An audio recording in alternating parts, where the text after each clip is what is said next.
Hello friends, welcome back my YouTube channel biology science. आज हम आप लोगों को अंकुरण की आवश्यक परिस्थितियां बताएंगे, अर्थात नेसेसरी कंडीशन ऑफ जर्मिनेशन के बारे में बात करेंगे। तो पूरी जानकारी के लिए मेरा पूरा वीडियो अंत तक ध्यान से देखिए, और यदि अभी तक हमारे चैनल को सब्सक्राइब ना किया हो तो सब्सक्राइब जरूर कर लीजिए। चलिए शुरू करते हैं। तो किसी भी बीज को अंकुरित होने के लिए कुछ अनुकूल परिस्थितियों की आवश्यकता होती है। ये आवश्यक परिस्थितियाँ कुछ कारकों या फैक्टर्स के रूप में हो सकती हैं या होती हैं, जिनमें से पहला फैक्टर है जल या नमी, यानी वाटर और मॉइस्चर। तो किसी जीवित कोशिका के जीवद्रव्य में एक निश्चित प्रतिशत से कम जल होने पर जीवद्रव्य में जीवित रहते हुए भी उसमें अनेक जैविक क्रियाएं या तो बंद हो जाती हैं अथवा अत्यधिक धीमी हो जाती हैं।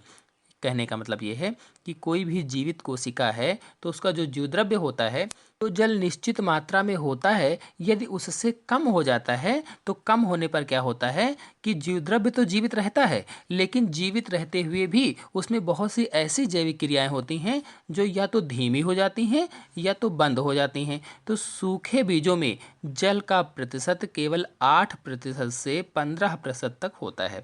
जो सूखे बीज होते हैं उसमें जो जल प्रतिशत पाया जाता है वो 8% से 15% तक पाया जाता है, जो अंकुरण के लिए अत्यधिक कम है। यानी इतना प्रतिशत जो पाया जाता है सूखे बीजों में, ये अंकुरण के लिए अत्यधिक कम होता है, इसीलिए सूखे बीज अंकुरित जल्दी नहीं होते हैं। और यदि बीज को आवश्यक नमी मिल जाती है तो उसके अंकुरण की सारी प्रक्रियाएं प्रारंभ हो जाती हैं। जैसे उसका बीजावरण मुलायम हो जाता है और वो जल को अवशोषित करने लगता है। भ्रूण की प्रसुप्ता अवस्था जो होती है वो समाप्त हो जाती है, मतलब भ्रूण जागृत हो जाता है। और जब भ्रूण जागृत हो जाएगा तो जो भ्रूणपोष है अथवा जो बीजपत्र है उसमें जो अघुलनशील भोज्य पदार्थ थे, एंजाइम थे, वे सब घुलनशील अवस्था में आ जाते हैं, घुल जाते हैं। और बीजावरण नम होने से क्या होता है कि जो ऑक्सीजन होती है वो भी अवशोषित होने लगती है। यानी जो बीज होते हैं वो ऑक्सीजन को भी अवशोषित करने लगते हैं, जो श्वसन के लिए अति आवश्यक होती है। और साथ ही साथ क्या होता है कि बीजावरण फट भी जाता है मुलायम होने के कारण, और मूलांकुर बाहर निकल आता है। इस तरह से यदि बीज को आवश्यक नमी मिलती है, आवश्यक जल मिल जाता है, तो वो अंकुरण में सहायक होता है। तो ये पहली परिस्थिति हुई अंकुरण की आवश्यक परिस्थितियों के अंतर्गत। अंकुरण के लिए नेसेसरी कंडीशन जो है वो दूसरी है वायु अथवा ऑक्सीजन, यानी एयर और ऑक्सीजन। तो अंकुरण के लिए ऑक्सीजन की आवश्यकता होती है। यह गैस श्वसन के लिए आवश्यक है, यानी श्वसन क्रिया के लिए हमें ऑक्सीजन की आवश्यकता जिससे होती है, वैसे ही बीजों को भी श्वसन के लिए ऑक्सीजन की आवश्यकता होती है जिससे वे अंकुरित हो सकें।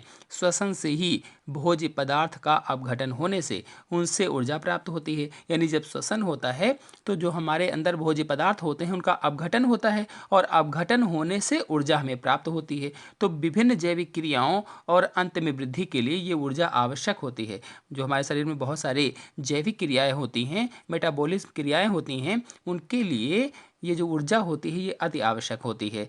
तो इसलिए वायु और ऑक्सीजन की जरूरत पड़ती है। इसीलिए अधिक गहराई में बोए गए बीज अंकुरित ही नहीं होते हैं अथवा नष्ट हो जाते हैं, क्योंकि उस स्थान पर उन्हें पर्याप्त ऑक्सीजन नहीं मिल पाती है। कहने का मतलब ये होता है कि यदि आप अधिक गहराई में बीज बो देते हैं तो ऑक्सीजन उनको मिल नहीं पाती है, और ऑक्सीजन नहीं मिल पाएगी तो वे इसीलिए अंकुरित नहीं होते हैं। तो बीज बोने से पहले हल भी इसीलिए चलाया जाता है ताकि ऑक्सीजन के लिए उसमें जो कोशिकाएं हैं वो जगह बन जाए और ऑक्सीजन उनको उचित मात्रा में प्राप्त हो सके। फिर तीसरी कंडीशन है उचित ताप या ऑप्टिमम टेम्परेचर। अन्य जैविक क्रियाओं की तरह ही अंकुरण पर ताप का भी प्रभाव पड़ता है। अंकुरण के लिए उचित ताप की जरूरत पड़ती है, जिस पर अंकुरण सबसे तीव्र होता है। यानी एक उचित तापमान होता है जिस तापमान पर अंकुरण सबसे तीव्र होता है। तो बता दें कि सामान्यतः यह ताप 25 डिग्री से लेकर के 30 डिग्री सेल्सियस के मध्य में होता है। यानी वो उचित ताप है अंकुरण के लिए 25 से 30 डिग्री। जबकि अलग अलग पौधों के लिए अगर देखा जाए तो अलग अलग होता है, यानी अलग अलग पौधों के लिए भिन्न भिन्न भी हो सकता है। सामान्यतः 0 डिग्री से नीचे तथा 50 डिग्री से ऊपर बीज अंकुरित नहीं होते हैं।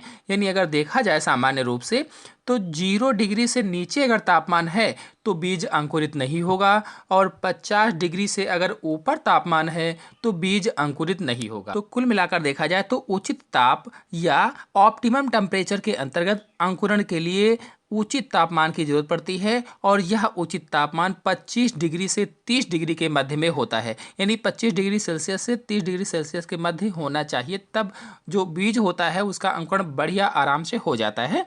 लेकिन 0 डिग्री से नीचे नहीं होना चाहिए वरना अंकुरण नहीं होगा, और 50 डिग्री से ऊपर नहीं होना चाहिए वरना अंकुरित नहीं होगा बीज। तो ये हो जाएगा उचित तापमान। फिर आते हैं अगली अंकुरण की आवश्यक परिस्थिति पर, खाद्य पदार्थ या फूड मटेरियल। यानी किसी भी बीज को अंकुरित होने के लिए खाद्य पदार्थ अथवा फूड मटेरियल की भी आवश्यकता होती है।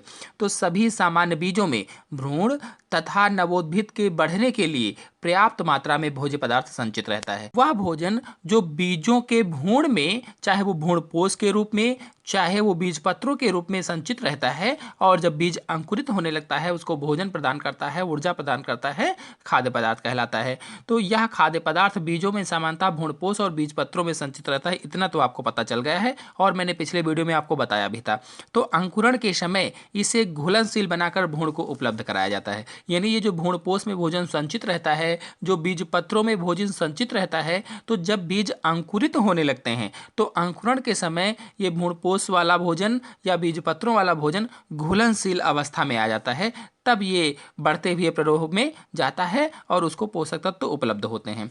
यदि अंकुरण से पूर्व बीज से खाद्य पदार्थ हटा दिया जाए, अगर देखना है आपको, चेक करना है, तो अंकुरण हो रहा है तो अंकुरण से पहले ही खाद्य पदार्थ को हटा दिया जाए तो भ्रूण जल को अवशोषित करके फूलेगा, लेकिन वो वृद्धि नहीं करेगा। यानी कि भ्रूण फूल तो जाएगा, जल को अवशोषित तो कर लेगा, लेकिन वो वृद्धि नहीं करेगा। और इस प्रकार से अगर वृद्धि नहीं करेगा तो नवोद्भिद की बनने की कोई संभावना नहीं रहेगी। इसलिए खाद्य पदार्थ भी जरूरी होता है बीजों के अंकुरण के लिए। अंकुरण के लिए अगली आवश्यक परिस्थिति है प्रकाश अथवा लाइट।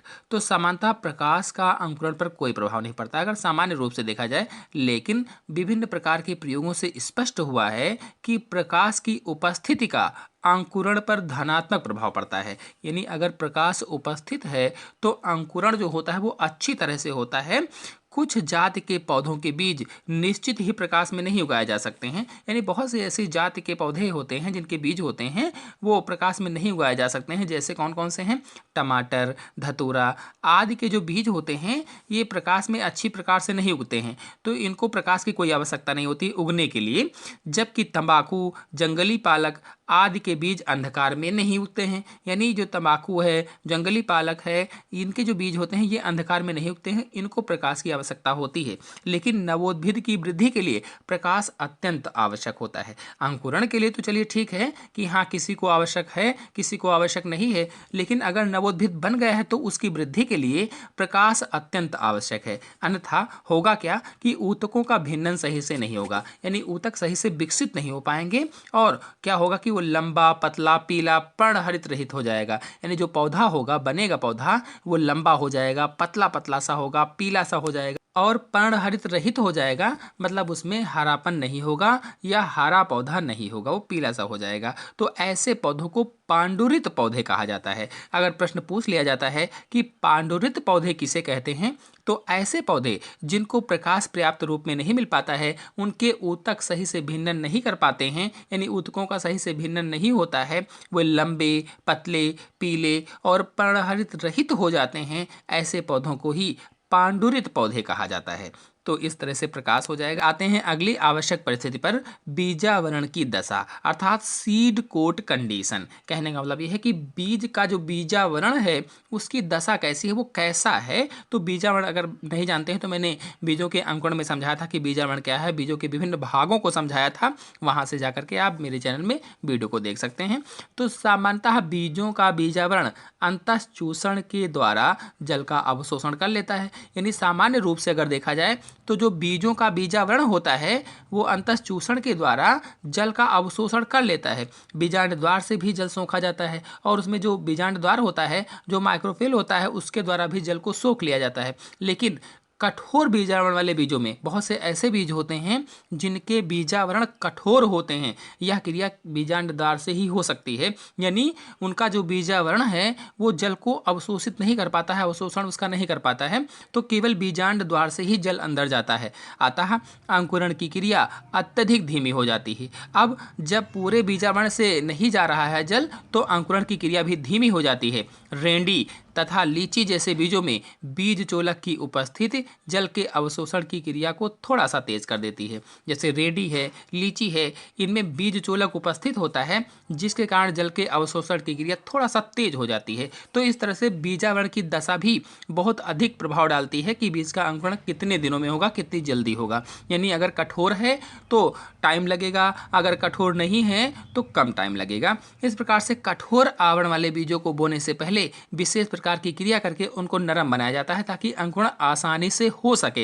यानी जिन बीजों का आवरण कठोर होता है उनको पहले पानी में भिगो दिया जाता है, विशेष प्रकार की क्रिया करके उनको नरम बनाया जाता है। इस क्रिया को करने के लिए विशेष प्रकार की मशीनों का भी प्रयोग किया जाता है, यानी सीड प्रोसेसिंग मशीन का भी प्रयोग करते हैं। तो इस प्रकार से कुछ मैंने आवश्यक परिस्थितियां बताई जो अंकुरण के लिए आवश्यक हैं। तो अंकुरण के लिए आवश्यक परिस्थितियां कौन कौन सी हैं? जल या नमी यानी वाटर और मॉइस्चर, वायु अथवा ऑक्सीजन, उचित ताप यानी ऑप्टिमम टेम्परेचर, खाद्य पदार्थ या फूड मटेरियल, प्रकाश अथवा लाइट, और बीजावरण की दशा यानी सीड कोट कंडीशन। तो आशा है आप सभी लोगों को वीडियो अच्छी तरह से समझ में आ गया होगा।